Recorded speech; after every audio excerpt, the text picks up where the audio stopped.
আপনারা ইসরাফিল আলাইহিস সালামের একজন ফেরেশতা, ওনার নাম শুনেছেন না? One of the major angels, major একজন ফেরেশতা।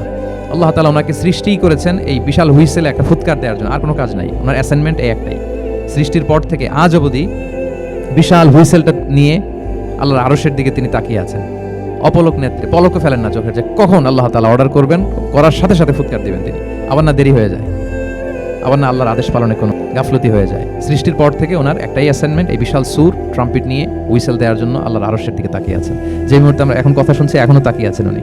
3টা ফুৎকার দেওয়ার জন্য আল্লাহ তাআলা ওনাকে সৃষ্টি করেছেন। প্রথম ফুৎকারটাকে বলে নাফখাতুল ফাজা, যে ফুৎকারের সাথে সাথে মানুষগুলো তটস্থ হয়ে যাবে, পৃথিবীর মানুষ তটস্থ হয়ে যাবে। যখন তটস্থ হবে তখন কি অবস্থা হবে সেটাই আল্লাহ তাআলা এই সূরার প্রথম আয়াতে বললেন, যে ইদা জুলজিলাতিল আরদু জিলজালাহা, যখন পুরো পৃথিবীকে প্রকম্পিত করা হবে মারাত্মকভাবে। ইসরাফিল আলাইহিস সালাম প্রথম যে ফুৎকারটা দিবেন তখন পুরো পৃথিবী কেঁপে উঠবে, মারাত্মকভাবে কেঁপে উঠবে। তারপরের যে ফুৎকার দিবেন তখন সব মরে যাবে, আমরা পৃথিবীতে কেউই বেঁচে থাকবো না। তখন মানুষ মরে যাবে, জিন জাতি মরে যাবে, সমস্ত ফেরেশতারাও মরে যাবে।